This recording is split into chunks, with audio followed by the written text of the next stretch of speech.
And a very good morning to you. Are you well? Are you in fine fettle? It's a windy one in South Manchester this Sunday. Very windy. Very windy. Looking at the trees out the studio window. How you doing? It's the 27th of January 2019.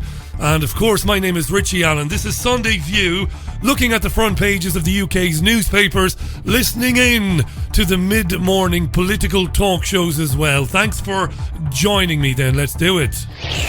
Asking the questions mainstream journalists will never ask. This is your Richie Allen Show on richieallen.co.uk, Fab Radio 2 in Manchester, and triggerwarning.tv. And as usual, the way to reach me is through Twitter. It's at Richie Allen Show on Twitter. That's where you can send me a tweet during the programme. Thanks for getting up for Sunday View. Good to be with you. It's the Richie Allen Show, broadcasting live on richieallen.co.uk and multiple platforms around the world. And now, here's your host, Richie Allen. So there is a bit of Brexit stuff in the papers, as you'd expect, but I have promised through the avenue of social media not to dwell too much on Brexit today. There's also some very interesting sociological stories in the papers today. Lots of interesting stuff. We'll get through a lot, I think, in the next hour. And as I've already said, no need for me to labour the point. I look forward to reading your tweets this Sunday. Alrighty. Yeah, I'm having a nice weekend. Relaxing weekend. Stayed up very late last night, way past my bedtime. The future Mrs. Allen, Jazz and myself were dancing around in the living room at 1 o'clock this morning to a selection of choice 70s disco cuts when we looked at the time and went, "Be Jesus, we don't stay up this late," and went to bed. So I'm a bit peaked this morning, but I'm in great form. It's good to be alive. I think it is. It's good to be alive, despite what's, despite the madness of the world we inhabit and the madness of some of the things we're going to talk about today. Lots of you saying good morning to me on Twitter. Very kind of you. Good morning. Good morning, Gail. Good morning, Delroy. Good morning, Patrick. And good morning, Jackie. And good morning, she of the Cruach as well. Love the Twitter handles. Shall we look at the front pages then, straight off?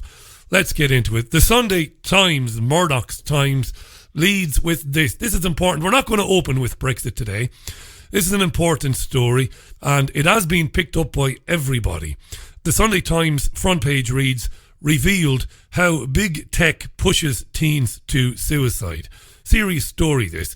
This is a story in the Times about a group of families who have come together to accuse technology companies of abetting their children's suicide by hosting self-harm images and other disturbing content.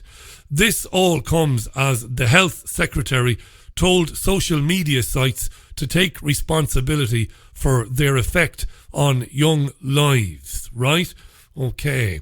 Now, Sky News reporter Sadia Chowdhury has followed this over the weekend, and you'll hear her now speaking on Sky News Breakfast this morning. This is Sadia Chowdhury, the Times headline, "How Big Tech Pushes Teens to Suicide." Sadia Chowdhury. So Molly was 14 when she took her own life in November 2017. And Molly's father says that the more he looked into her online accounts following her death, the more he got a glimpse into the negative and profound effects that they had on his daughter's life. And he's not the only one. 30 families have come together now accusing social media companies of abetting their children's suicides. Accusing them of promoting online images that glorify self-harm and suicide and things like that. And off the back of this, the Health Secretary, Matt Hancock, has written a letter to the tech firms. He's calling for urgent action. And in his letter, he says, "It is appalling how easy it still is to access this content online. And I'm in no doubt about the harm the material can cause, especially for young people. It is time for internet and social media providers to step up and purge this content once and for all. And of course, Instagram denies promoting any images that glorify self-harm or suicide. Instead, it says that it helps in recovery by connecting users to each other so that they can discuss the similar issues that they face. And the Health Secretary isn't the only one talking about this. The Duke of Cambridge, Prince William, last year accused tech firms of failing to protect children adequately. He said they're beyond their depths when it comes to tackling the negative effects that their platforms have. Now, first off, I've got to say, some very good friends of mine many years ago in Waterford had to deal with their son, who was 13 at the time, had, in a cry for help, had attempted to commit suicide. Not certain that he really meant to go through with it, but it went wrong and he asphyxiated himself and he died. I'll never forget the devastation to the family. I can't imagine anything worse for a family, you know, dealing with the horrors of suicide, whether it's a youngster or whether it's somebody older and more mature. It's just horrifying that somebody could do something like that. And I imagine the guilt and the self-loathings that families are left with for years afterwards because of being haunted by, could I have done something? And I've seen this up close, and I wouldn't argue with the families, the 30 families who've come together to go after social media companies. I wouldn't be heartless enough to argue with them, but I'm worried about this, and I think you should be worried about it as well. How could a social media company host images of self-harm or disturbing content, images that it could be proven were a serious factor in the decision that a teenager then made to either self-harm or to take their own life? I don't understand it. Of course, you might say, well, you're not a psychiatrist, Richie, you're not a psychologist. I'm also not stupid. I'm not saying for a minute that the images that we're exposed to and the films that we're exposed to don't have an effect on us, on our psyche. And I'm all too aware of the ability to subliminally program people using images. I have no doubt that all that's going on. But the idea that the government of this country could say to social media companies, we want to be in a position where we can tell you at any time of day or night that you must remove this content, A, B or C, because we say that it could have a potentially harmful effect on somebody. That's very sinister. Are we really saying that images alone or messages or text read by a teenager can on its own drive a child to suicide? It reminds me of the video nasty days. I was thinking of my friend and colleague Hayden Hewitt this morning, who's an expert on this, back in the day when films were banned and things were censored because it was said that they could have an effect on people. I know some people listening to this might say there's an element of hypocrisy, Richie, because you've had people on the programme before talking about mind control and how easy it is to access the deepest, subconscious regions of people's minds and then to influence them. Yeah, I'm not denying any of that. I just find this weird, There's also an element of this where it's the state taking responsibility for parenting again. It's the nanny state as well, censorship. And maybe using the horrible situations that these parents find themselves in, using their story to kind of usher in a kind of a creeping censorship, basically censoring anything the state doesn't like being declared harmful or promoting self-harm or suicide or promoting hate or whatever. It then becomes very easy for things to be deleted and to be taken down based on a very extreme case. I don't imagine too many children around the world have tried to kill themselves or have committed self-harm because they saw an image on Facebook or on Instagram. I can't imagine the numbers are very big, to be honest. Anyway, right, that's the Sunday Times today. That might be something to chat about going forward. The Sunday Express, Brexit deal, EU will blink first. That is the headline. Brexit deal, EU will blink first. The story is written by David Maddox. It's short on detail, really. The Sunday Express is saying that if the UK government holds firm to its red lines and won't tolerate any backstop nonsense, well, the Sunday Express is saying that the EU will blink first, because the EU, according to the Express, and I think the Express is right, the European Union is very, very nervous about the UK leaving with no deal. Now, I do believe that. Of course, the European Union is terrified of the UK leaving with no deal, because the European Union knows that it will not be able to impose punitive measures on the UK. You see, the EU knows this. It knows that it cannot impose punitive tariffs and measures on the UK because there's a trade deficit between the UK and the EU. The EU countries collectively, the UK market is more important to the UK than the EU market is to the UK. Yeah, I've said that right, haven't I? Basically, they sell more to us than we sell to them. Not for a minute saying that the 37% or whatever it is of UK exports that goes to Europe isn't important. It is, of course. But they sell more. And I've said this a million times. Can you imagine the heads of Audi and Volkswagen and BMW and the heads of the vineyards and the heads of every other company in Europe that sells into the UK? They wouldn't tolerate any tariffs. So yes, I agree with the Sunday Express that basically May should tell them to go and do a run and jump. The Sunday Observer, UK firms plan mass exodus if May allows no deal Brexit. So this is more of the old Project Fear. This is a warning from British Chambers of Commerce that thousands of UK companies have already put in place emergency plans to cope with a no-deal Brexit, many of them planning even to move abroad in such a situation. Now, the Sunday Observer is, to be fair to it, unapologetic. It is a paper of Remain.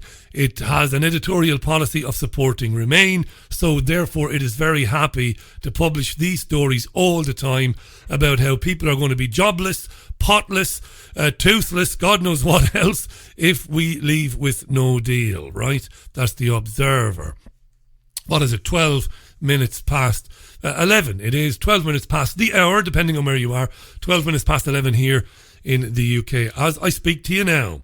So the Sunday Telegraph, Tory fury as election watchdog seeks police powers. What does that mean? Tory fury as election watchdog seeks police powers. Well, the election watchdog, which is a real body, by the way, it's supposedly a bipartisan body. It's a regulatory body that oversees spending and conduct in elections, whether it be local elections or national elections or referenda. So the election watchdog is seeking police powers. What does that mean? Well, the election watchdog wants the power to prosecute political parties and referendum campaigns in the future by itself without using the police. This is very interesting, right? So rather than pass any information it has onto the police, the election watchdog wants the power for itself to prosecute political parties and referendum campaigns if the election watchdog believes they have breached any rules. Now, pro-Brexit groups are absolutely apoplectic about this. They're spitting feathers because they point to a number of examples that demonstrates that the election watchdog has been biased and has shown bias to the Remain campaign. What does that mean? Well, it means that if there's a second referendum, and you bet your goddamn bottom dollar there will be a second referendum. We're not going anywhere, we know this.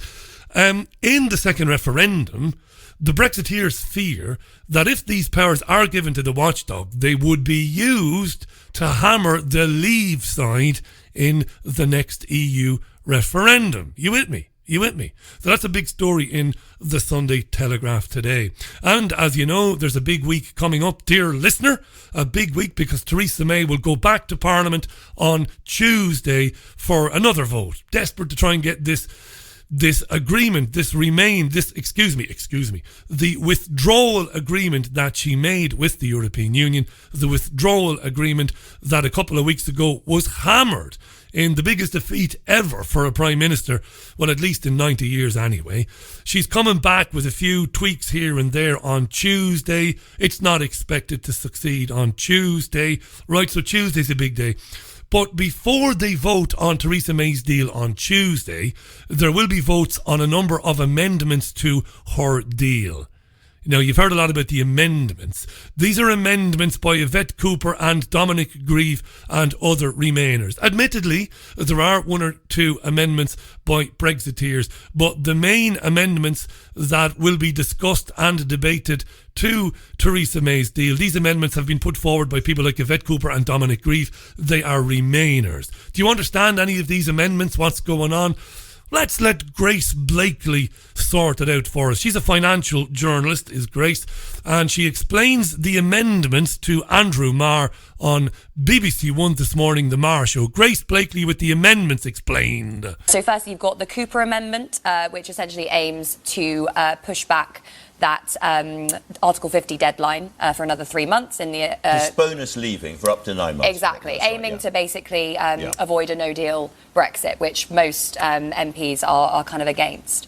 Then you've got a couple which aim to explicitly hand power over to Parliament in order to kind of see what holds sway there. Is this the so-called indicative vote, where Parliament says we could vote for customs union, we could vote for this, and you go through all the options and see what Parliament might actually want? Yeah, so that's in what Hilary Benn has proposed. You've also got the Grieve Amendment, which hands parliamentary time to exploring various different options. And, you know, it makes sense that in the context of, you know, the executive being unable to pass this legislation, that the initiative passes to Parliament. But we've also got a couple of amendments possible, which are very helpful to the government in the sense they say, let's get rid of the backstop from the withdrawal agreement, get rid of it and find alternative arrangements to the customs union. If that passed, that would send Theresa May back to Brussels with a stronger negotiating hand. It absolutely would, and this is the point of the Brady Amendment, is that you know, these MPs are basically saying the only reason that the withdrawal agreement didn't pass was because of this issue around the backstop and potentially keeping the UK in a permanent customs union. So if they were able to deal with that, that would be a big coup for May, but it's not clear how they would resolve that issue of the border over the long term. Yeah, and the border is a non-issue. The backstop should be explained every time I talk about it, because I know that listeners, not because of any lack of intelligence, but because they just zone out when they hear discussion of it on the telly or on the radio. The backstop is an insurance policy dreamt up by the European Union. It's a spanner in the works. The European Union said that because of the Good Friday Agreement and because things are better on the island of Ireland, politically, in terms of people are not bombing each other and killing one another anymore, right? Republicans and loyalists, it's been a better 21 years or whatever since the Good Friday Agreement. We can't have a hard border on Ireland.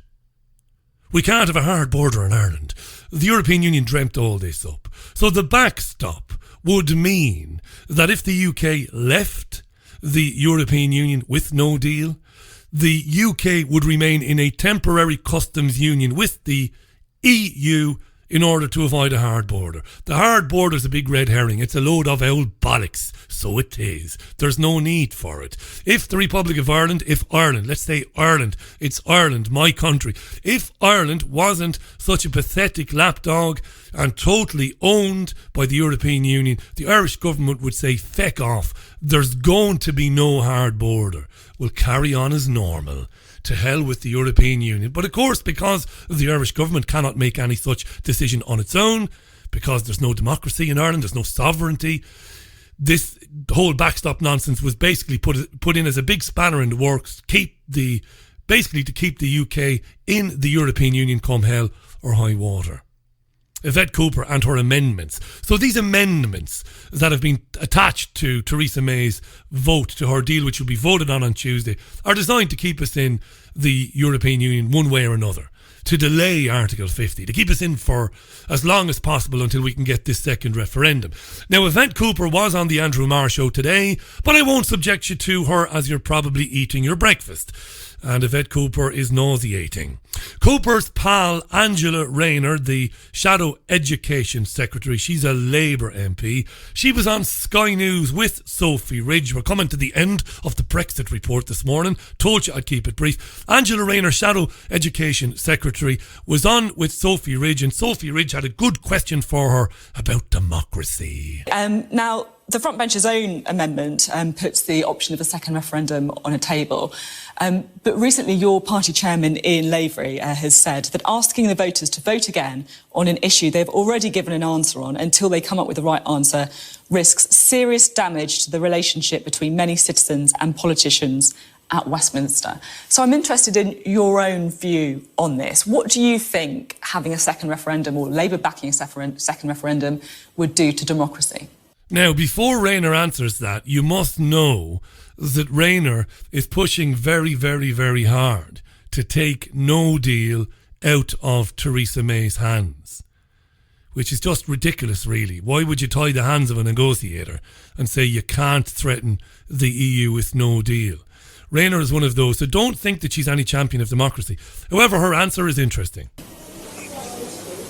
Well, our conference motion was very clear, and we said we wouldn't rule that out. But let me be clear. I think that if we end up in a second referendum, then us as politicians has failed the public. We failed to be able to do our job. I will see that as a really difficult situation for us all to be in. I don't think people want to see a delay in Article 50. I don't think people want to see us in a second referendum. They want to see parliamentarians working together to carry out what happened in the result of the referendum, to get the best possible deal we can for Britain moving forward. And the only way we can do that next week is by Theresa May actually genuinely working across Parliament and looking at her red lines and seeing how she can build that consensus. I still think that can happen, but Theresa May has to be willing to put her own views aside and to work with Parliament. And for the last 2.5 years, unfortunately, she's not been willing to do that. I hope she does now next week. How would you vote if there was another referendum? And do you think that Leave would just win again? I would be really worried about a second referendum, to be honest. I don't think that people necessarily will expect the result that they get. I think, if anything, it'll be very narrow. And worst case scenario is it'll be a very narrow Remain. And then what, we're going to have the best of three? Yeah, let's have the best of three and then the best of five. Let's have referenda forevermore. Angela Rayner there. It's not happening, is it? No Brexit. Right, the last front page. What have we not done? I don't think we've done the Mail on Sunday. We've done the Observer. We've done the Telegraph, the Sunday Times, the Express. Yeah, so the Mail on Sunday. Front page headline, not that interesting to us, but obviously for the family it is. Witness who nails speedboat killer's cruel lies. This is about Jack Shepherd. It's been in the news all week long, who escaped to Georgia during his trial for capsizing his speedboat. Isn't that right? He was on the Thames and his girlfriend was in a boat with him. He was driving, but he claimed that she was driving. The speedboat capsized and she drowned. And he was on trial and then he fled. He's been found in Georgia, I believe. In his absence, he was found guilty of manslaughter. There's a prison sentence for that. And they're trying to get him out of Georgia now and back to the UK. Apparently, his claims that his girlfriend at the time, Charlotte Brown, was driving have been thrown into doubt, that he's telling porcupines. That's the Mail on Sunday. When we come back from a brief musical interlude, I will read some of your tweets, I promise, and then we'll have a look at one or two more stories inside the newspapers today. It is your Sunday View. It is the 27th of January 2019. I am Richie Allen, and I mean it when I say it's lovely to be with you. Let's have some Charles Aznavour to brighten up this pretty grim, windy morning in South Manchester. Let's have some Charles Aznavour. This is delightful. Nous avions tous deux un rendez-vous amoureux mercredi à 8h dans ma demeure. Oui. Yes! Charles Aznavour and Sur La Table on the Richie Allen Show. What a tune that is. 26 minutes past 11 this Sunday. Loads of tweets this morning. Good morning. Good morning, Mwinga. I swear, Richie, every week Andrew Marr brings up the backstop deal. I doubt the majority of us know what it is. Brexit. Hashtag Brexit says. Mwinga, Dean Smith says it's my Ireland. channeling his brave heart there. Good morning, Dean. Kim tweets, I suppose week in, week out, I'm seeing the collapse of Britain with this Brexit betrayal. As Gerald Celente sagely says, when people feel they have lost everything and have nothing left to lose, they lose it. Blood will eventually fill the streets, says Kim. Kim, hold on to that thought, because there is a story about that in the press, which I'll get to in a minute. Thanks for that comment. In this together says to Angela Rayner, no, Rayner, the only way we can get a good deal is by convincing the European Union that we will leave with no deal. David Stanford tweets, it might not seem like it, but the world is looking into this debacle, realising that democracy is just a fallacy. If it's pushed, it will prove dangerous to the controllers. Again, thanks for that. Thanks for all your comments. There is a story in the press this morning about civil unrest, which I will get to in a minute, and then we really will, this time, leave Brexit behind us. Good morning to Les Hewitt. Charles Aznavour has no voice, says Les Hewitt. Charles Aznavour, legend. Right, shall we do that story briefly then? It's in the Sunday Times. It's in the Sunday Times, page 2 or page 3. It's UK ready to declare martial law to avert no deal Brexit chaos.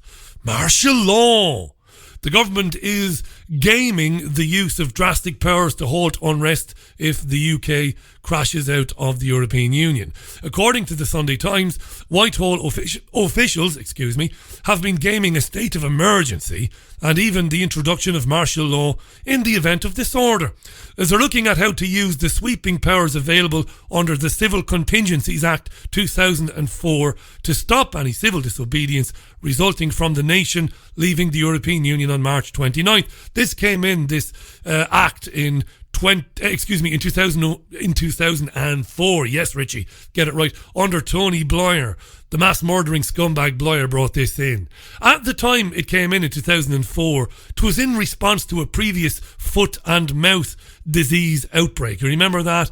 And they brought it in. They kind of sneaked it in. They snuck it in, saying it was all about foot and mouth. Load of bollocks. It was about people eventually taking to the streets. What sort of powers? Well, curfews, bans on travel, confiscation of property, and the deployment of the armed forces to quell rioting are among the measures available to ministers under the legislation. Imagine it. That's what they're saying in the Times. Doesn't make it true, of course. Powers that can be used under the legislation which civil libertarians, people who fight for civil liberties, they've called it truly draconian. Listen to this. This is the text of the document. Any provision which the person making the regulations is satisfied is appropriate. So any provision which the person making the regulations is satisfied is appropriate. So basically, the law of 2004 says that the government can do whatever the hell it likes as long as it's satisfied that it is appropriate. Appropriate to do what? Well, appropriate to protect human life, health and safety, and to protect or to restore property and supplies of money, food, water, energy or fuel. It's great that you have this bullshit, because it does bring to people's attention these laws that were passed back 14, 15 years ago that they might not have been aware of. You see, we've got our own Patriot Act here, by the way. It's just most people don't know it. It's 11:30. There you are. Right. Children as young as 11 are being taken into care over fears they are addicted to gaming, with 13 youngsters removed from their families in 2 months due to concerns over computer use. Now, I know you don't believe that. I know you're thinking it can't be true. People who engage with me on Twitter will note that last night, while I was dancing around half pissed with the future Mrs. Allen having a wee Bacardi, I did tweet this out, this story. Children as young as 11 taken into care over fears they are addicted to gaming. 13 youngsters removed from their families in 2 months due to concerns over computer usage. Experts are warning parents to watch out for signs of addiction in their children. Because if you don't watch out for signs of addiction in your child, you're a bad parent and we will take your child away from you. There's gold in them there children, so there is. It's £1 billion a year industry. Stealing children and putting them with foster parents makes some people a lot of money. A lot of dosh. So they're looking for new, weird and fantastic and visionary ways of stealing your children. Data shows, this is the Sunday Mail. The Mail on Sunday, to be fair to it, and the Daily Mail is one of the only newspapers in the country, and the Telegraph some years ago with Christopher Booker, that has the balls to talk about forced adoption or stealing children. State-sanctioned child kidnapping is what it is. Data shows that children from Yorkshire, Merseyside, London, Gloucestershire and the Isle of Wight were removed over gaming issues. In what is believed to be the first cases of their kind, some of the youngsters were taken away because of their own addiction, while others were neglected by parents playing the games too much themselves. Hey Bill, you've got a child. We believe you're playing too many video games. We're going to take your child away. And you too, Mary. Mark Griffiths is a behavioural addiction specialist from Nottingham Trent University, and he told The Mirror, "This problem is increasing. People are now being taken into care because of their gaming, and I'm not surprised." Mark Griffiths doesn't give a shit. He thinks it's a good thing. What I'm talking about is children mainly between 8 and 18. If there is parental responsibility, children wouldn't have unfettered access around the clock. We are talking about gaming that takes over a child's life to the neglect of all else. And if we think that's going on, well, we'll just take the child out and make the whole situation fucking worse. We'll traumatise the child by taking the child out of his or her home from the parent that they probably love, or parents. Take the children out because we think they're playing too many video games. And if it's not the children, it could be you, the mum or dad, playing too many video games. We think you're playing too many video games. We've got access to your computer remote and we think you're online too much. You're neglecting your child. So we're going to have your child. That's a massive story. It's in the Sunday Mail, the Mail on Sunday, I should say, and the Mirror over the weekend has reported on that as well. I don't need to say any more about that because I've covered this issue for years now. The state-approved stealing of children for no really good reason. Not that I've ever denied that some children, unfortunately, are in homes where they're battered or sexually abused. Yes, there has to be an intervention then. Nobody would argue with it. But the vast majority of children now being taken from their homes are not being taken because they're being battered or because they are being sexually abused. They are being taken out for risk of future emotional harm. And now all these weird and wonderful little clauses that the state is looking to insert into legislation in order to better help them steal children. It's incredible. And you won't get a word out of it from your heroes on the left. Nothing from Jezek Corbyn. Nothing. I've actually witnessed people on Twitter trying to engage people like George Galloway and others. Now, I'm not having a go at George specifically, trying to get them interested in it, talking to them, asking them to talk about it on their own programmes. And they don't seem to get very far. It's an untouchable issue for the virtue signalling left. They don't want to touch it. Ah, well, 25 minutes to midday. Barrister warns Azalea Banks that her racist outburst when she branded Irish people fucking ugly could see her arrested as she plays in London. Talked about this briefly on social media last week. This is a funny story. This is in the Mail on Sunday today. Barrister warns Azalea Banks that her racist outburst when she called Irish people fucking ugly could see her arrested. According to a barrister. Now, Azalea is a 27-year-old rapper. And last week, because Sunday is the beginning of a brand new week, so this is last week, she had an outburst on social media, called Irish people fucking ugly, after she stormed off an airplane which was scheduled to leave Gatwick and fly to Dublin. She basically had a row with an Aer Lingus air stewardess. So she had a row and she ended up leaving the plane and she lost her temper. She branded Irish people inbred, leprechauns, and asked if they had a famine to go dying in a series of social media comments. And that triggered a few people. Now, A guy called Thomas or Tomás McGarvey, I think it's Tomás, he doesn't have the fada on the A on his name. Tomás McGarvey, who I think is from Oma, tweeted, "Hi, Azalea Banks, in light of your recent comments on Instagram about Irish women and Irish people generally, perhaps I can introduce you to the Communications Act 2003 before you land in England. If you keep up the insults, you may end up with first-hand experience of that Communications Act." He included a screenshot of Section 127 of the Communications Act 2003, which listed a series of measures which Banks' tweets and recent outbursts even could have broken. Section 127 covers offensive and threatening messages sent over a public electronic communications network. Since 2010, it is increasingly being used to arrest and prosecute individuals for messages posted to sites such as Twitter and Facebook. We're all very aware, of course, of this particular act because we followed the case of Alison Shablow, haven't we? Who is intimately acquainted with this very, very Orwellian bit of legislation herself after her satirical songs were deemed to have been offensive. Now, this barrister, Tomás, says that he wasn't advocating the arrest of the rapper, the woman, and fair enough, but he seems to be implying, he's certainly not denouncing the act in any way on social media. There's certainly a threat implied in tweeting somebody that particular act. He says, well, I'm a barrister, I'm just making her aware of it for her own good, and he might well be. I can't say that that's not what he's doing. But to me, it's all very sinister.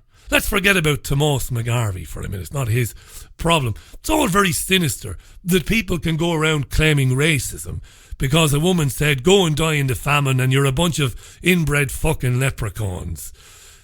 There are people who would gladly see her arrested for that and charged with a violation of Section 127 of the Communications Act. How about we just fucking grow up? Not be offended by everything. I'm not offended by it. I couldn't give a damn. She had to leave an airplane over a row with a stewardess. She was livid. So she hits out and she throws a few names at people. I couldn't give a shite. To waste the time of policemen and women by asking them to investigate something as inane as some woman talking about famines and stuff like that. Piss off. Drives me mad, and it's very dangerous. It's not a throwaway story. This is serious. People are being prosecuted because they've had an argument with somebody and they've called them a name. What did interest me about Azalea Banks was she did tweet something along the lines of, it's impossible for a black person to be racist, which is kind of stupid, really. Anybody and everybody has the propensity to be racist if they choose to be. Calling somebody a fucking Irish leprechaun isn't racist. I would argue that somebody who falls out with a black man on a plane, might be the pilot might be black, somebody might be asked to leave the plane, he might lose his temper and call the man an effing black bastard. That's offensive to the man on the receiving end of it, but I would argue it isn't indicative of endemic racism. It's just rage manifesting itself in a personal insult. That's what I would say. And I know that my black friends and listeners listening to this will be pissed off that I said that. No, because I'm not advocating that you go around calling people black this or black that or Irish this or Irish that. I'm not advocating that. The minute you do that, you've lost the argument. Intellectually, you're gone. But don't start arresting people under the Communications Act. Don't do it. It's fucking Orwellian, right? Right. Christ almighty, did you see this story? This is all over the press today. Twitter user is investigated by police for liking a poem on social media suggesting transgender women are still men.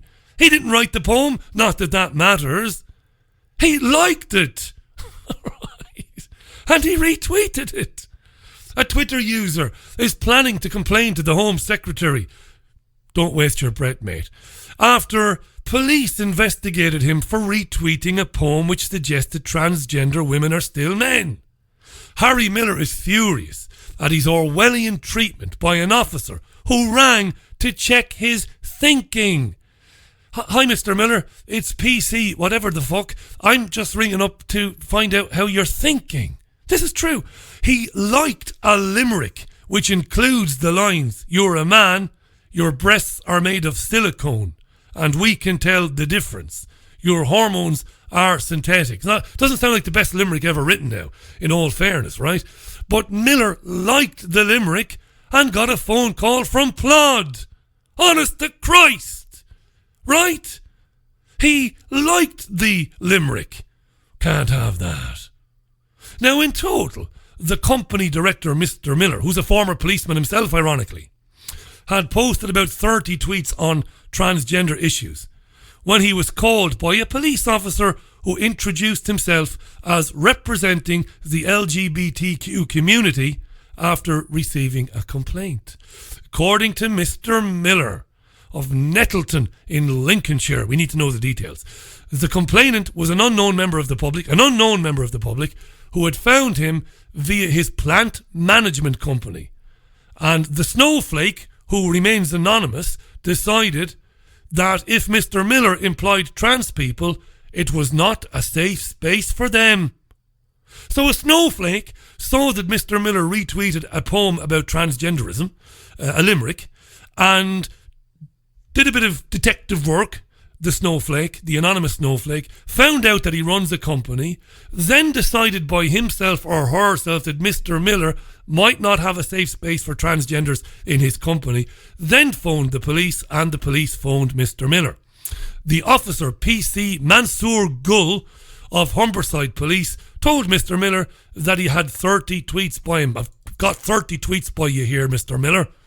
When asked by Mr. Miller if any of them contained criminal material, the policeman actually read the poem over the phone, prompting Mr. Miller to say afterwards, "A cop read me a limerick over the phone.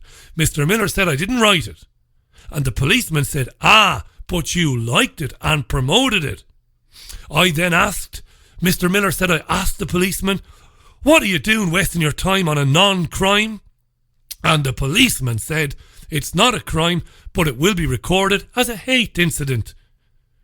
The cop told him that he needed to speak with him because, even though he committed no crime whatsoever, he needed, quote, to check Mr. Miller's thinking.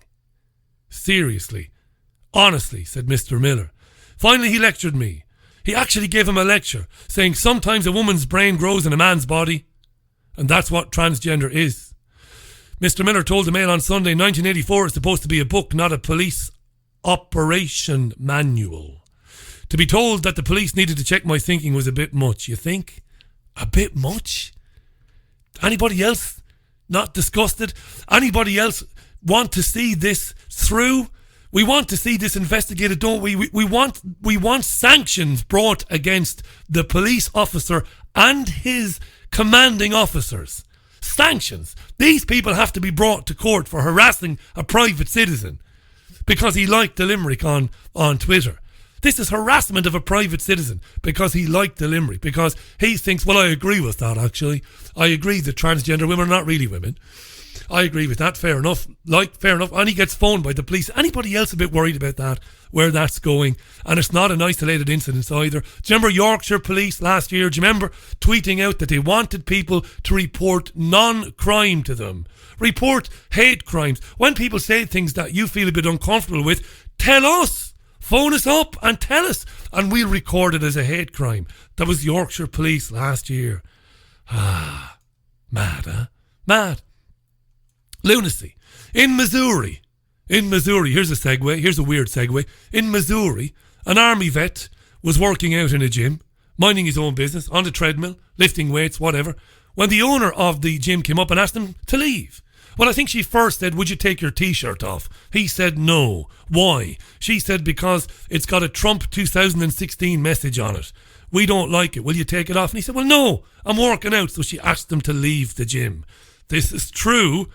I've verified this with other sources, but I've got Fox News' take on it for the laugh. Staff Sergeant Jake Talbot says he was working out at the gym wearing his t-shirt that says, 2016 Trump for president. He's behind. When the owner approached him, and he'll tell you the rest. I just left CDY Fitness here in Troy working out, and when I was starting, the owner, Liz, came up to me and said that my Trump shirt that I had on was offensive and that I needed to remove it in order to work out there. And it's linked to racism. The Army vet says he's worn the shirt several times before, and it's never been a problem. The owner of the gym responded in a now-deleted Facebook post where she said, "I'm deeply saddened by the amount of hate this event has garnered. I will personally and publicly continue to defend my stance for tolerance and against hate, no matter the financial consequence. I don't believe our gym should be a political forum for anyone. I want everyone to feel safe and comfortable there." This is a microcosm of the macrocosm. So is the story about the anonymous complainant who rang the police to say that some man liked a limerick that was lampooning transgenderism. Somebody rang up the police and said, "I want to report this man liked a limerick and I'm worried that he's got a company and it's not safe for transgenders there." That's directly linked to this story. What identity politics is doing is creating what I've been calling for several years now, identitarians. My own definition, I've created my own dictionary definition of identitarian. There is a definition of it. I have a slightly different definition of it. It's introducing acute narcissism and constant moral outrage to everybody. And the establishment, the elite, the hidden hand, whatever you want to call it, loves it. It's fantastic. It is giving to people a sense of, I can get what I want and I can get my own way 24 hours a day. The world will order itself around me.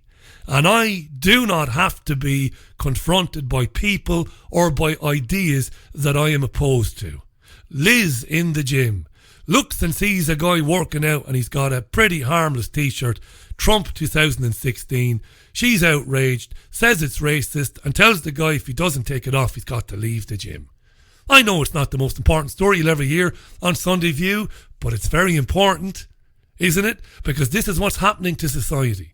This is what momentum in the UK and absolute wet blankets like Owen Jones and others, this is the world they are ushering in. If you declare something to be hateful or that it offends you, well, we can eliminate that. We can just eliminate that because you're harmed by it, because your delicate sensitivities have been moved by it. I'm not going to labour the point here. I'm not going to go on and on because we get into this so much. It's a terrifying world, this, that they want to bring in. You know, kick a guy out of a gym because he won't take a t-shirt off. What's on the t-shirt? An image of child abuse? No. His preferred political candidate of choice. But I don't like that. Trump's a racist. Get out of my gym. And that's not the minority. It's becoming the majority. This is what we're doing to our children. They're thinking like this. Christ. Let's finish with Holocaust Memorial Day for the crack. Because it is Holocaust Memorial Day. And there are thousands even of events taking place in the UK today, if you believe that. I don't know that I do. But anyway, apparently there are. But of course this morning it's all doom and gloom because apparently 5% of UK adults do not believe the Holocaust took place. And 1 in 12 believes the scale of it has been exaggerated, according to a survey. The survey was carried out by Opinion Matters. Who asked for the survey? Well, Holocaust Memorial Day Trust asked for the survey. 2,000 people were polled. 2/3 of respondents could not say how many Jews were murdered, or they grossly underestimated the number. Oh well, there you go. We've got some audio for you. Sky News are all over it today. Breakfast had Melina Grenfell-Baines on. She's an interesting lady, Melina Grenfell-Baines. She's a senior lady. She was a refugee out of Czechoslovakia. She was a very young girl at the time, so she's a very senior woman now. Melina Grenfell-Baines. She was on, and she was sitting alongside Laura Marks, who chairs the Holocaust Memorial Day Trust. You'll first of all hear Stephen Dixon. Have a listen. How do you then feel when people turn around and say, I mean, 5% is a significant figure, saying either this hasn't happened or it is all just exaggerated. I mean, you can just dismiss that out of hand, can't you? Well, you can't, but the interesting thing is, because I talk to a lot of schools, to a lot of children, to WIs, to Rotaries, all of them never ever have said it didn't really happen, because I have the facts to show them that it did. And then, Laura, how surprised were you then by these findings? 5% don't believe it ever occurred at all, or there are numbers that believe that the figures are grossly exaggerated. That's right. I think a very easy figure to get our heads around is 64% of people who we spoke to, who were polled in this independent survey, found that or believed that the figures were they didn't know what the figures were. They either grossly underestimated or they just didn't know. So the majority of people didn't know the figures. And it's funny because, you know, we grow up thinking, well, 6 million, everyone knows 6 million people were killed in the Holocaust. And the level of ignorance is quite staggering and quite frightening. It's frightening because you ask people a multiple choice question on the street, or you ask them a question and they don't know the answer, and that's frightening. So you say, how many people were killed in the Holocaust? And they don't say 6 million, or they say, I don't know, and you think it's frightening. What's even more frightening is you and your never-ending, relentless ramming it down our throats that there was a war in Germany started in the 1930s, and Jews were rounded up and put into concentration camps where they were killed and where they were tortured, along with a lot of other people from other backgrounds as well. It's relentless. Why does it matter whether they know about it or whether they don't? It doesn't matter, really. Because we need to understand Stephen Dixon is very helpful here. Understand the scale of this. I mean, it's all about not only remembering, but understanding. But I don't want to remember. I'm sick to fucking death of the Holocaust. I really am. I don't want to hear about it anymore. I'm tired of it. I'm tired of, as I said, 6-7 times a year, films on Netflix, on Amazon Prime, films in the cinema. I'm fucking sick of it. I know that Jews were murdered in Nazi Germany. I know this. And I just don't care to be told about it 24 hours a day, or at least twice or 3 times a week on national television. I don't want to hear about it. And most people don't want to hear about it anyway, because there have been far greater genocides in history. And there are genocides going on at the moment, like on the Gaza Strip, that are pressing and far more interesting and far more urgent, like what's happening in Yemen. So I'm sick to death of the Holocaust, to be honest. Standing so that this cannot happen again. Ah, fuck off, it's happening all the time. That's right. And the prejudice that leads to terrible things happening is something that we still see around us today. I think that people need to remember that genocide didn't end in 1948. Good girl. Now, this is the Holocaust Memorial Trust woman, the chair, right? This is Laura. This is not the senior lady. Good stuff. So she's going to talk about genocide since 1945. Good girl. Until 1945. Genocide continues today, and you know we had the subsequent genocides in excellent Cambodia, Rwanda, Darfur, and Bosnia. Rwanda, Darfur, Bosnia, lovely. Bosnia, and we continue to have a world where people. Gaza, anyone? Are prejudiced against each other. People kill each other for who they are, not for what they've done. I wonder, has Laura seen that map of Palestine and how it's been eroded year in, year out for the last 70 years? And the Palestinians have basically been eliminated one by one. That's the biggest genocide in the world at the moment, isn't it? It's one of anyway. Isn't it? Surely? But of course she was never going to mention Gaza. No, we can't talk about Gaza. It's all about anti-Semitism on the rise, Jews being made to feel unsafe. But that's a load of bollocks too. And Melina Grenfell Baines, whose family fled here nearly 80 years ago, went off message. You see, I really liked listening to the older woman whose family fled Czechoslovakia. I genuinely found her very warm and very interesting. She went off message. And this was really scary for the Jewish propaganda woman, when the older Jewish woman said, well, I'm not sure about anti-Semitism. Stephen Dixon, the presenter, brings up Rachel Riley, the Channel 4 Countdown co-host, and apparently Rachel Riley has been subjected to all manner of anti-Semitic abuse. But wait to hear what the older lady says. I mean, there's quite a very well-known TV presenter. I don't know if you're familiar with Rachel Riley, who does Countdown. has been in a lot of the papers this weekend because of level of anti-Semitic abuse she's had on social media. I'm always astounded that the virtue signalling to the moon. These things are still going on. I'm astounded how people can still be holding these. How can people hold these ideas about the Jews? These views. Wait till you hear the lovely old lady. Well, I can only say that in my personal experience, I have never experienced it. You what? What was that? Nearly 80 years in the UK and you've never experienced it? You got to be kidding me. I live in the north of England, and nowhere where I've been has anybody questioned my Jewishness. Has anybody ever said, it hasn't happened? And I can't believe that people don't believe it, but I have never personally experienced it. That's incredible, isn't it? To be in this country for so long and to never experience, to witness, to see any evidence of anti-Semitism. It's because it doesn't exist. Wonderful lady. Fair play to her, Older people, they're built to better stuff, aren't they? I imagine even if Melina Grenfell-Baines had ever heard somebody saying something negative about Jews as an identity group, she probably would have told him to fuck off. I like people like that. Anyway, she went off message and the chair of the Holocaust Memorial Day Trust wasn't fucking happy and couldn't wait to clarify. First of all, I'm delighted that Millen has never experienced personal Holocaust denial or anti-Semitism. I think that's wonderful. She doesn't sound very delighted, does she? I'm personally delighted that Melina hasn't experienced any anti-Semitism. Yeah, what else did she say? We know that the figures for anti-Semitism are higher than they've ever been recorded before.